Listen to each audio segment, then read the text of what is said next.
danışmamız var. Salam hörmətli tələbələr. Mədəniyyətin və Milli Ənənələrin Təbliği İctimai Birliyi Azərbaycan Respublikasının qeyri-hökumət təşkilatlarına Dövlət Dəstəyi Agentliyinin köməyi, dəstəyi ilə Göyçə aşıq sənəti ənənələri layihəsini icra edir və bu layihə çərçivəsində biz hazırladığımız çarxı sizə təqdim edəcəyik və bunun ətrafında müzakirələr aparacağıq. Amma ilk növbədə mən istərdim ki, biz Azərbaycan dövlətinin himnini ayaq üstə qarşılayaq, amma oxuyaq. Buyurun.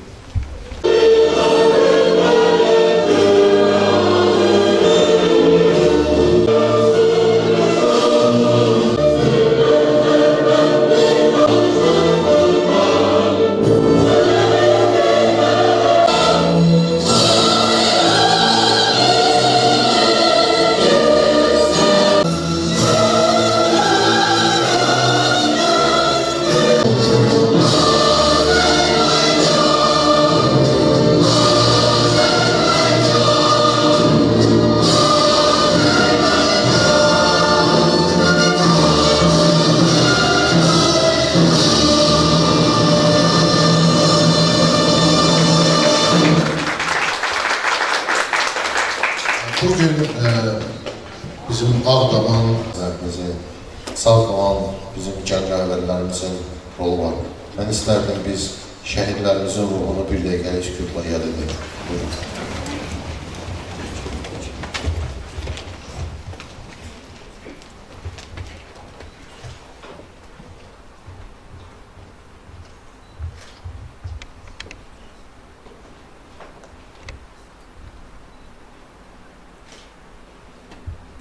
Çox sağ olun. Allah rəhmət eləsin. Beləliklə, Göyçə aşıq sənəti ənənələri biz bu mövzuya nəyə görə müraciət etdik? Əvvəla, bu mövzu tarixdir.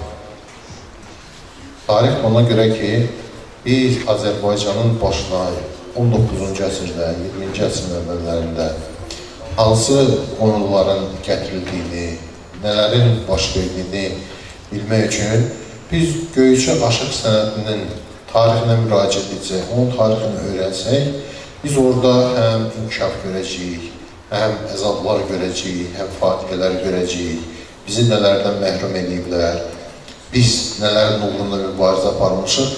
Biz bütün bunları həmin vaxt o Göyçə aşıq sənətinin tarixini öyrənəndə biz onu da öyrənəcəyik.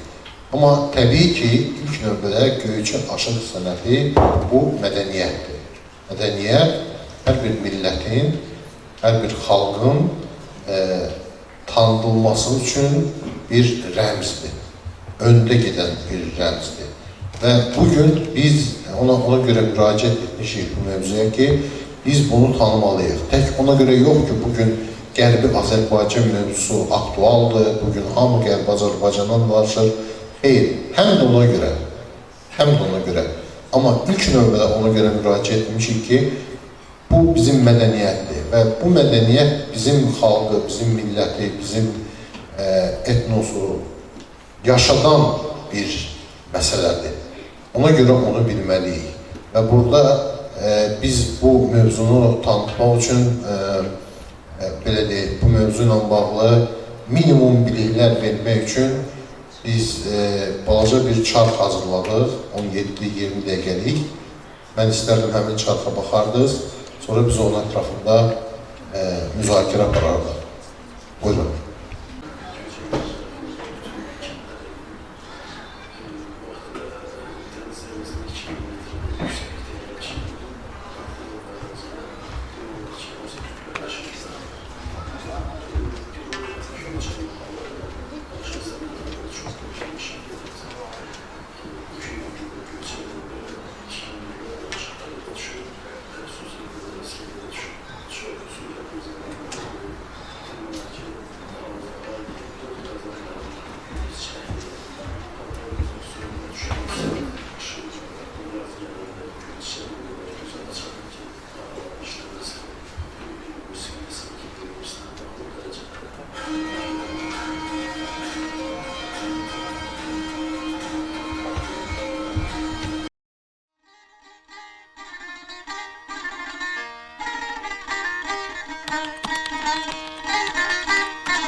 Göyçə mühiti çox belə zəngin bir mühiti var idi.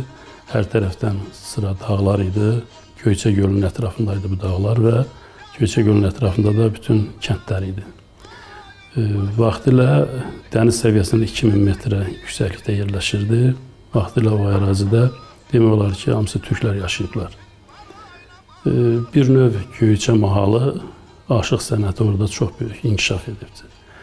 Yəni, bugünkü gündə Göyçə deyəndə ilk növbədə aşıqlar yada düşür və xüsusilə Dədə Ələsgər yada düşür. Çox hüsünkar gözəlliyi var idi. Demək olar ki, 6 ay yaz ayları olardı, güllü çiçəkli. 6 aydan sonra soyuqlar düşərdi, sərt qışı olardı. Yaz gələndə gül çiçək o qədər gözəl açardı ki, arıların işləməsi böyük bir musiqiyi sanki dinləyirsən, bax o dərəcədə.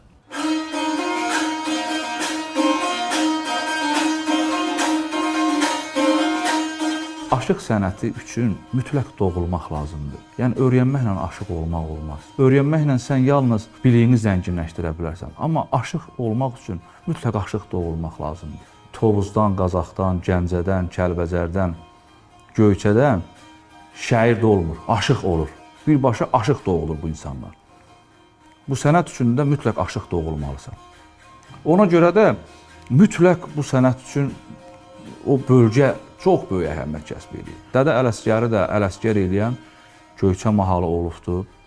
O mahalın demək olar ki, hamısı, söhbət ondan getmir ki, bunlar hamısı aşıq olmalıdır. Aşıq qədər o sənəti bilirdilər.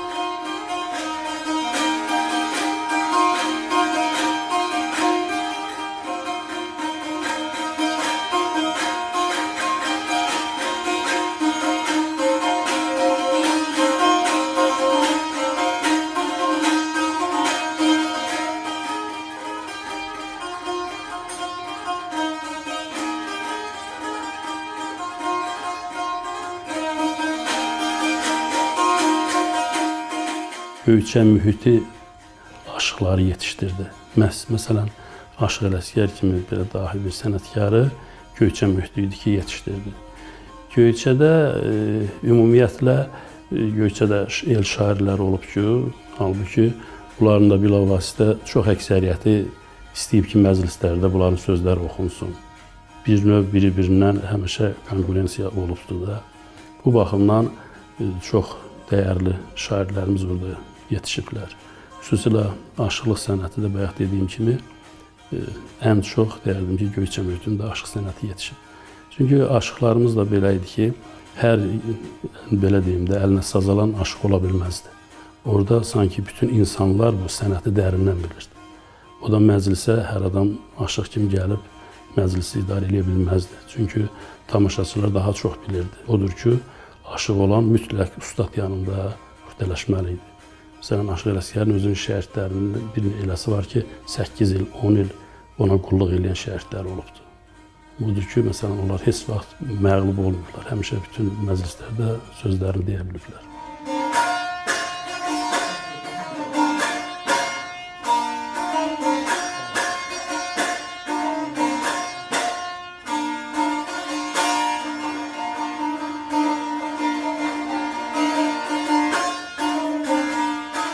Allah ustadlarımıza rəhmət eləsin, Dədə Ələsgərə də başda olmaqla, Dədə Əliyə, Xəstə Qasıma, Aşıq Abbas Tufarqanlıya, Qurbani, Dədə Qurbanidən bu sənət gəlir və nəhayət Aşıq Ədalət. Bu sənəti, əzizlərim, ancaq ruh adamları ifa eləyə bilər. Başqa cür bu sənəti ifa eləmək mümkün deyil. İstər ifaçı aşıqlar olsun, oxuyan vaxtı. O səsin işləməyi də yenə də ruha bağlıdır. Sən ruhda deyilsənsə də, heç cürə sən onu istədiyin kimi ifa edə bilməzsən. Mütləq aşıq ruhda olmalıdır, təbdə olmalıdır. Aşıq sənəti bu qədər böyük bir sənətdir.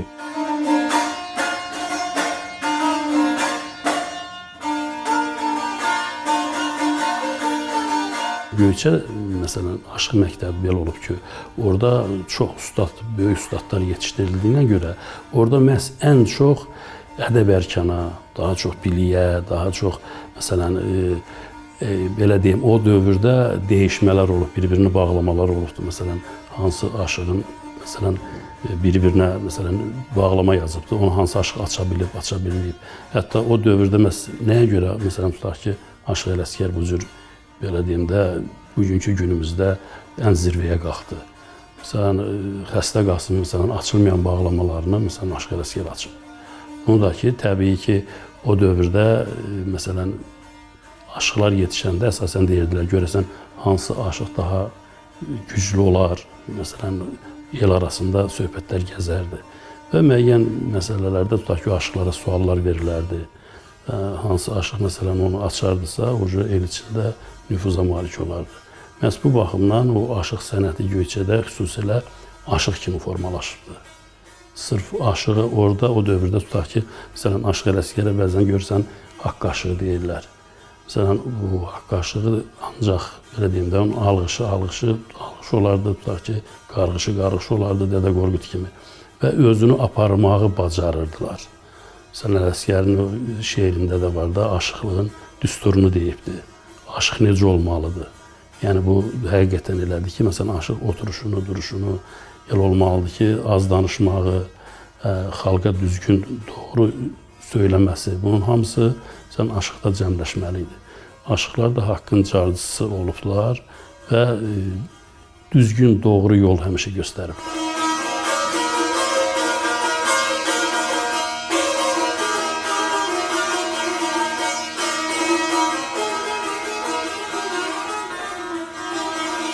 Birbaşa ün məsələsidir. İlahidən gələn ün, səs. Sən öz ruhunu o səsə, o ünə təslim eləməlisən ifa zamanı. Ruhanini ifa eləyəndə, dilqəmini ifa eləyəndə. Bir də ki, hər havanın öz, belə deyək də, ruh məqamı var. Sən yanıq kərəmini ifa eləyəndə mütləq o ruhda qəmlənməlisən. Sazın dinləyiciyə onun necə bir təbdə olduğunu göstərməlisən, necə bir ruhda olduğunu göstərməlisən. Bir ifada ki, yanıq kərəmini, sən kərəmin yandığını dərk eləməsən, onu ifa eləyə bilməzsən. İfa zamanı sən kərəm kimi yanmasan, onu ifa eləyə bilməzsən.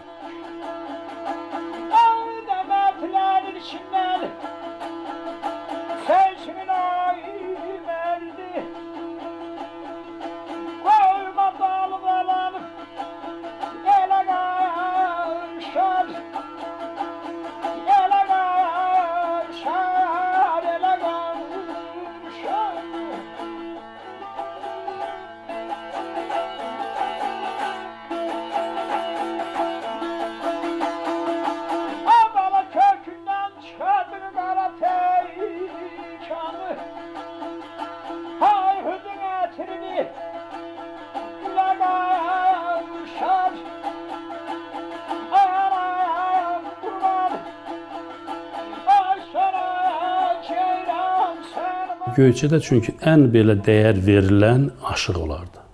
Ən hörmətçil adamlar aşıqlar idi. Çünki müəllimlər, təbii ki, müəllimlərə hamı hörmət qoyardı. Müəllim olan yerdə, tutaq ki, biz dayanmazdıq.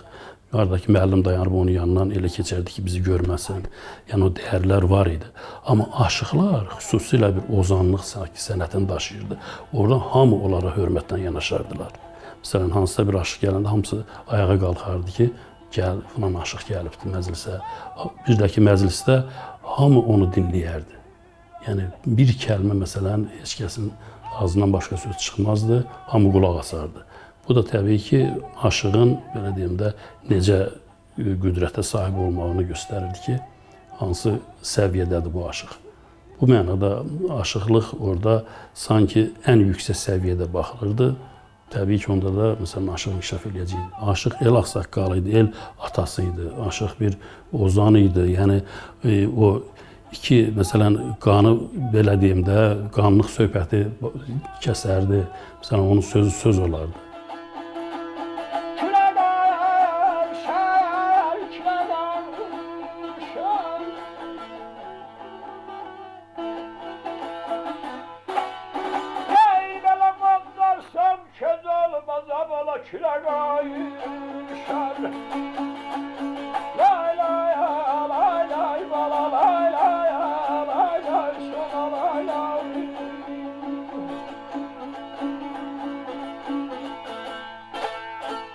İkisi adam karıştırar aranı. Baykuşda adeti sever veranı. Kola benzetmeyle kervan kıranı, odlarsan köz olmaz, küle karışar. Aşıq Alı, Aşıq Ələsgər, Ağ Aşıq. Bunların tarixini bilməyən bir cəmiyyətə sən bu sazı sevdirə bilməzsən. Mütləqdir ki, həm də ki, xalqımız da bu sahədə çoxlu oxumalıdır, savadlanmalıdır. Xüsusən də gənclərimiz. Bizim işimiz uşaqları ibtidai öyrətməkdir. Yəni, 1-ci sinifdən əlindən təzə saz öyrədib onlara bu sənəti aşılamaqdır.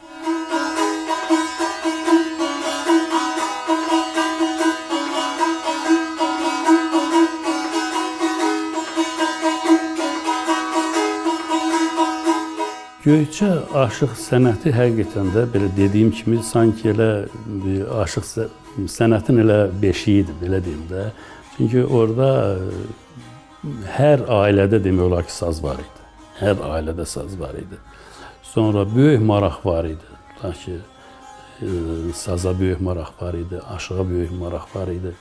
Bu da təbii ki, yetişməli idi də. Bir də mühit yetişdirirdi. Və ya dediyim kimi, tutaq ki, qış vaxtı heç bir adam, heç bir iş olmazdı. Bir aşıq tanışardı, söhbət eləyərdi və ya ailədə, məsələn, belə söhbətlər gedərdi. Maraqlı suallar saxlayardılar ki, falan aşıq gələndə ondan soruşaq. Buna görə də maraq olduğuna görə bu sənət inkişaf edirdi. O Göyçə aşıqları bütün Azərbaycanımızın hər yerinə gəlirdilər. Məsələn, yay vaxtı olsun, tutaq ki, toylara gəlirdi, Aşıq Ələsgərin özü bütün, demək olar ki, Türk dünyasının hər yerinə gedib. Aşıq kimi gedibdir. Özündən var şəhərləri gedib. Və təbii ki, həmin yerdə də aşıqlarla bunlar qabaqlaşıblar. Məsələn, bir çox xatirələr var. Aşıq Ələsgər tutaq ki, yeni şeir növü yaradıb. Dodaq dəyməz, dil dönməz şeir növü yaradıbdır.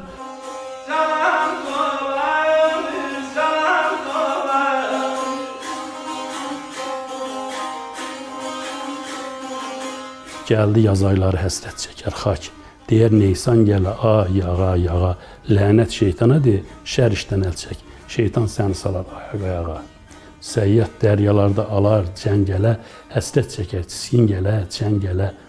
Əzrail sinəni çəkər çəngələ. Qəssal qəssr eləyər, ağa. Keçən gəncər, gəl erkəkli gərdişi. Dəllək çağır, çəkdirəcən gərdişi. Qəzanın qədəri, çarxın gərdişi. Sərsəri tez salar ayağa. Deyər Ələsgər yaxşı deyil aya nə? Gizlin sirrin naxaq saldın ayağına. Çırağın ki ilahidən hayana. Ehtiyacın nədir yağa. Yəni bu dodaq dəyməzdir, təznisdir. Və burada bütün bəndlərə baxırsan ki, hamısı ibrətamizdir. Yəni gərək insan, əgər deyək sənin çırağın ilahidən ki yanırsa, sənin o çırıya ehtiyacın yoxdur, işığa yəni. Allahdan gəlməlidir o işıq.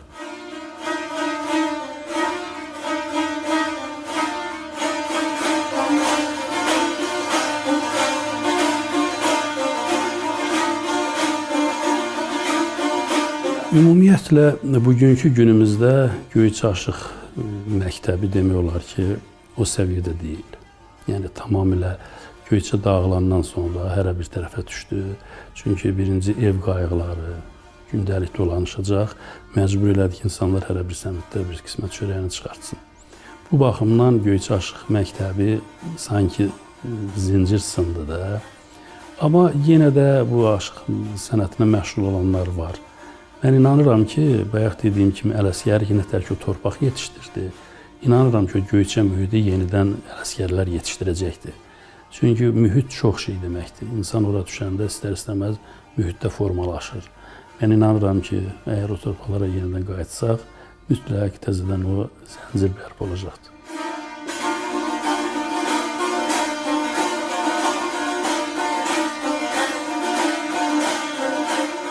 Biz bu illəri Xətai müəllimlə qərara aldıq ki, Dədə Ələsgər Ocağı İctimai Birliyinin nəzdində Ozan məktəbini yaradaq.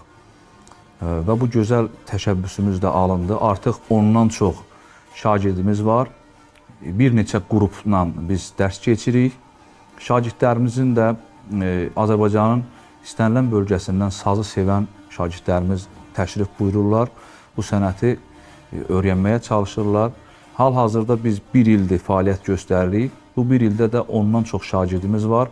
İfalarını da dinlədiniz. Ümid edirəm ki, bir il ərzində uşaqların müəyyən qədər ifa eləməsi qənaətbəxşdir.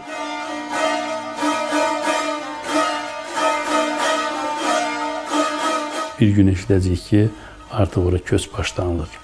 Mən ona çox inanıram.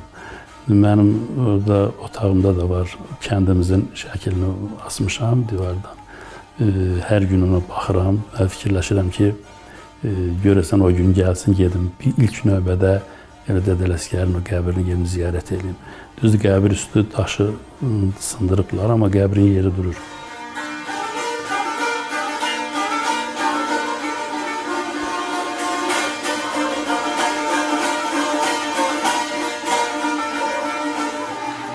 Bugün Qərbi Azərbaycanlıların görkəmli nümayəndəsinin, abidəsinin ucaldılması təbii olaraq ilk növbədə Aşıq Ələsgərin xatirəsinə Azərbaycan xalqının hörmətinin əlamətidir.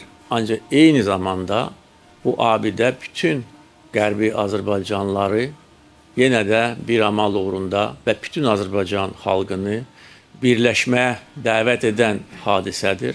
Biz o günü səbirsizliklə gözləyirik, inanırıq, mən də inanıram, siz də inanırsınız, gün gələcək. Biz Aşıq Ələsgərin dağıdılmış, ermənilər tərəfindən dağıdılmış abidəsini bərpa edəcək və Ağkilsə kəndində buna oxşar mərasim keçiriləcək.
Buna təslim eləməlisən ifadama. Bir də ki, hər havanın qələmini ifa edəndə dinləyiciyə bir ifadə ki, yanıq şərəmini sən kələmin yandığını dərk edəməsən, onu ifa edə bilməzsən.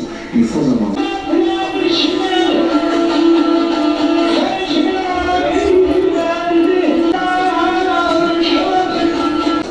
ən hörmətçi adamlar, aşıqlar yüksək səviyyədə baxıldı.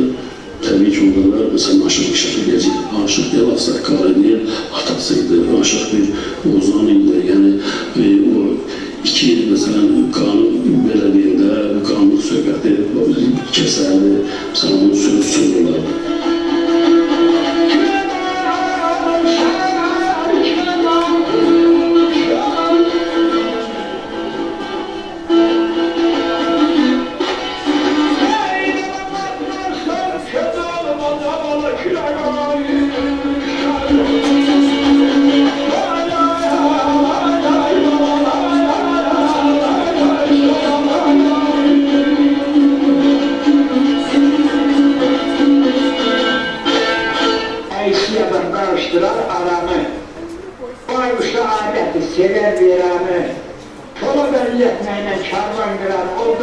köz olmaz külə qarşı. Aşıq Alı, Aşıq Ələsgər, aşıq, bunların tarixini bilməyən bir cəmiyyətə sən bu sazı sevdirə bilməzsən.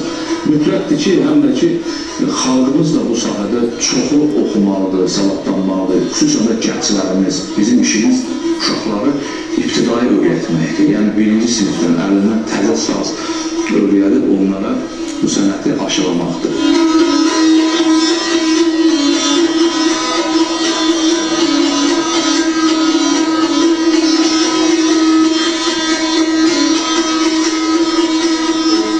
Göyçə aşıq sənəti həqiqətən də belə dediyim kimi sanki elə aşıq sənətin elə beşiyidir, belə deyim də. Çünki orada hər ailədə demək olar ki, saz var idi. Hər ailədə saz var idi. Sonra böyük maraq var idi. Ta ki, saza böyük maraq var idi, aşığa böyük maraq var idi. Bu da təbii ki, yetişməliydi. Bir də mühit yetişdirildi. Bəlkə dediyim kimi, ta ki, qış vaxtı heç bir adam, heç bir iş olmazdı. Bir aşıq tanışlardı, söhbət edirdi. Ailədə, məsələn, belə söhbətlər gedərdi. Maraqlı suallar saxlayardılar ki, anlaşıq yerində onu soruşar. Ona görə də maraq olduğuna görə o sənət inkişaf edirdi. O Göyçə aşıqları bütün Azərbaycanımızın hər yerinə gəlirdilər. Məsələn, yay vaxtı olsun, ta ki, toylara gələn Aşıq Ələsgərin özü bütün, demək olar ki, Türk dünyasının hər yerinə gedib, aşıq kimi gedibdi. Özünlə beraber şəhərləri gedib. Və təbii ki, həmin yerdə də aşıqlarla onlar qabaqlaşıblar. Məsələn, bir çox xatirələr var. Aşıq Ələsgər ki, yeni şeir növü yaradıb, Dodaq Dərəməz dil dönməz şeir növü yaradırdı.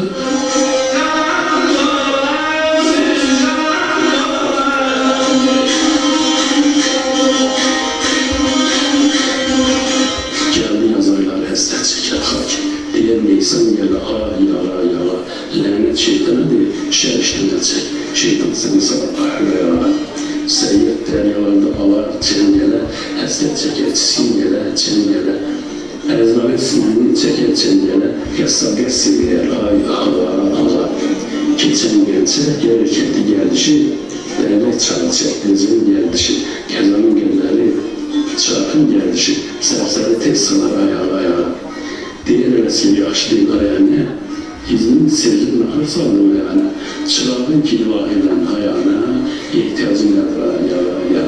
Yəni, bu dolaq dəyməzdə təzimizdir. Və burada bütün bəndlərə baxsan ki, hamısı ürətamızdır. Yəni, gələk insan əgər deyil, sənə çırağın vahilən giyirsə, sənin o çırıya ehtiyacın yoxdur, işlə, yəni, Allah'tan yanlar başı.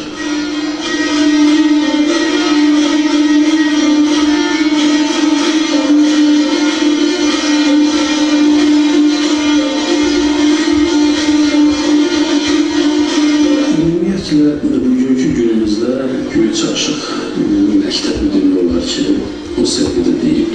Yəni, tamamilə Göyçə dağlarından sonra hər bir tərəfə düşdü. Çünki birinci ev qayğıları gündəlik dolanışacaq, məcburiyyət ki, insanlar hər bir sənətdə bir qismə çörəyən çıxartsın.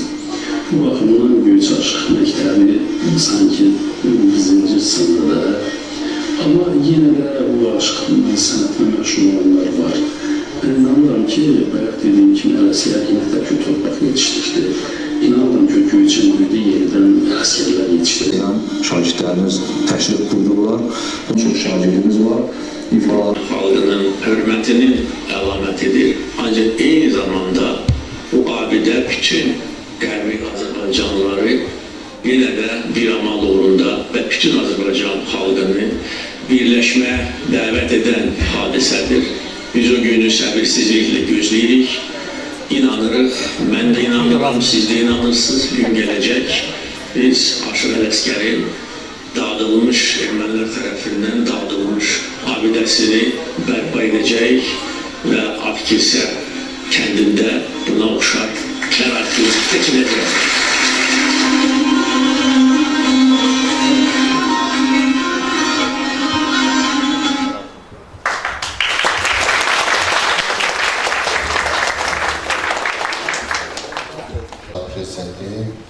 Yəni, mənim imkanım olub onu həm xarici səfərdə, həm daxili səfərlərdə müşahidə etmişəm, həm ulu öndəri, həm də sonra cənab prezidenti. Heç bir söz elə belə deyilmir, heç bir söz. Bu söz İllah da ki elə belə deyil. Və bunu mən şəxsən öz həyatımda, öz təcrübəmdən bilirəm. Mənim müharibə başlamazdan 2018-ci il idi təqribən bir erməni rejissoru var, Arşad Zakaryan. O bir yol işarəsi var, orada yazılıb, köhnə Sovet əlifbasına yazılıb, düzdür, Ağdam, Füzuli, Bakı. Bu Arşad Zakaryan orada deyir ki, durub o nişanın qarşısında deyir ki, Ağdam artıq bizdədir, Füzuli artıq bizdədir. Bakını da biz ona görə saxlamışıq ki, birdən özünüzü yaxşı aparmasanız, biz Bakıya gedən yolu biləklə hansı tərəfdən gedir. Yəni, bunu hələ müharibədə başlamazdan 2-3 il əvvəl Arşad Zakaryan onu bizə elə rişxənlə, bizlə belə lori dildə desək, belə məzələnərək belə deyirdi. Amma 2021-ci il avqustun 2-sində mən həmin o Arşad Zakaryanın geyindiyi paltara, elə onu oxşar bir paltar geyinərək getdim, dayandım Şuşa qalasının qarşısında. Dayandım və rus dilində dedim ki, mən səni Bakıda gözlədim, sən gəlib çıxmadın. İndi mən gəlmişim Şuşaya, sən burada yoxsan. Onun da videosu var idi. İt kimi zingilliyə Kəlbəcərdən qaçıb gedir. Nəysə, ona dedim ki, yəni tək ona demədim, ümumiyyətlə ermənilərə dedim ki, buradan da bizim yolumuz oradır, Qərbi Azərbaycandadır, amma bizim üçün o yol nişanı, işarə, zat, biliş, belə şeylər lazım deyil. Burada oldu kifayətdir. Vəssalam. Ona görə, yəni biz mütləq gedəcəyik. Biz deyəndə, yəni mən görməsəm də bunu, siz inşallah görəcəksiniz bu günləri, yəni o uzaqda deyil bu gün. İnşallah. Göyçü Aşıq sənəti bizi 1905-6-cı illərdə, 1918-20-ci illərdə, 1948-53-cü illərdə, 1988-ci ildə bizi deportasiya etdilər oradan. 100 minlərlə Azərbaycanlılarla oradan sürgün etdilər və nəticə etibarilə həmin torpaqlarda Azərbaycanlı yoxdur, o torpaqlarda Türk yoxdur. Amma onlar oradan bizim mədəniyyətimizi, bizim qəbirlərimizi, bizim ənənələrimizi, bizim toponimlərimizi onlar oradan sürgün edə bilməyiblər və bu da onların ən böyük problemlərindən biridir. Bugün ermənilərin ən qarşılarında duran ən ümdə vəzifələrdən biri ondan ibarətdir ki, bax, sizinlə, mənimlə bu tarix arasında bağı itirsinlər. Ona görə onların məqsədi budur ki, bax, bu aşıq sənətidir. Ona görə onlar da əskərin qəbrini orada dağıdırlar ki, sabah gedib orada tapa bilməyən orada. Ona görə başqa qəbir salıntıları dağıdırlar. Ona görə bizim orada mədəniyyət nümunələrimizi məhv edirlər, yenə yeksan edirlər, üstündə nə bilim kəndlər salırlar, yollar salırlar, nə salırlar. Amma nə etsələr də bunu bacara bilmirlər. Bizi oradan hər daşın altından, hər daşı qaldıranda oradan bir Azərbaycanlı çıxır. Yəni bir Azərbaycan adı çıxır. Bax belə. Ona görə Göyçəs Aşıq sənətini öyrənmək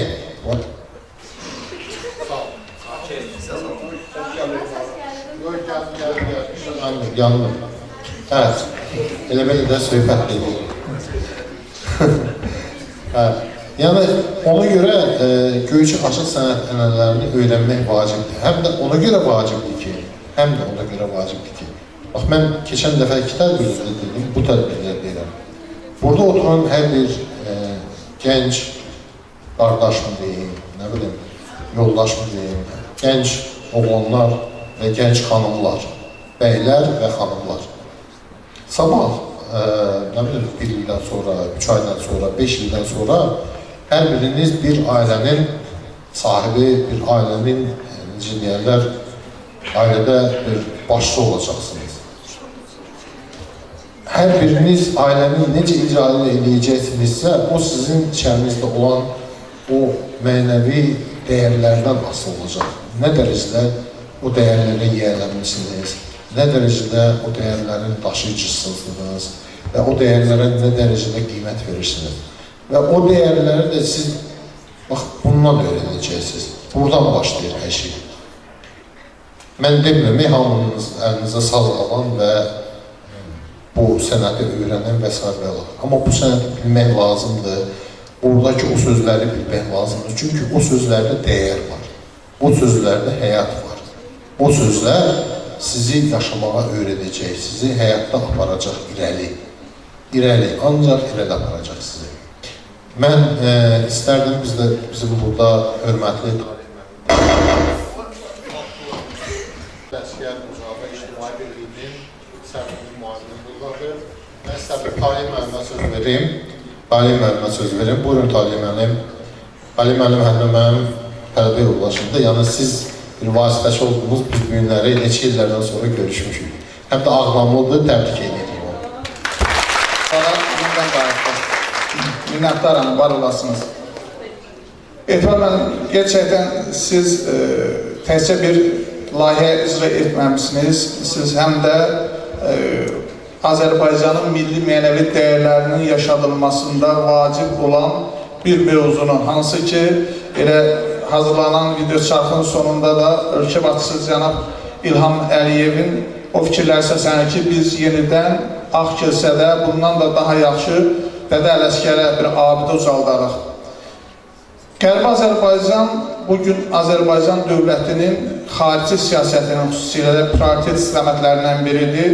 Mən fürsətdən istifadə edib həm də Azərbaycan Respublikasının qeyri-hökumət təşkilatlarına, Dövlət Dəstəyi Agentliyinə təşəkkür edirəm ki, demək olar ki, ölkə siyasətinin prioritet istiqamətlərini özünün hər il elan edildiyi qrant müsabiqəsinin prioritetləri olaraq müəyyənləşdirir və bunlardan da biri Qərbi Azərbaycanla bağlı olan dövlət siyasətidir. Niyə Qərbi Azərbaycan mövzusu bu qədər aktualdır və buna biz vətəndaş cəmiyyəti, biz tələbələr, cəmiyyətin bütün aktiv kəsimi xüsusilə diqqətdə saxlamalıyıq. Yenə də mən dövlət başçısının o fikirlərinə qayıtmaq istəyirəm ki, sonuncu bu mövzuda çıxışı Azərbaycan Milli Elmlər Akademiyasının 80-lik yubileyində olmuşdur ki, biz Qərbi Azərbaycan deyəndə həm də istəyirik ki, vaxtı ilə Rusiyanın dövründə, Çar Rusiyasının dövründə olan xəritələrə diqqət yetirilsin. Çünki orada, bax, Göyçə aşıq sənəti dediyimiz region öz adını Göyçə gölündən götürür.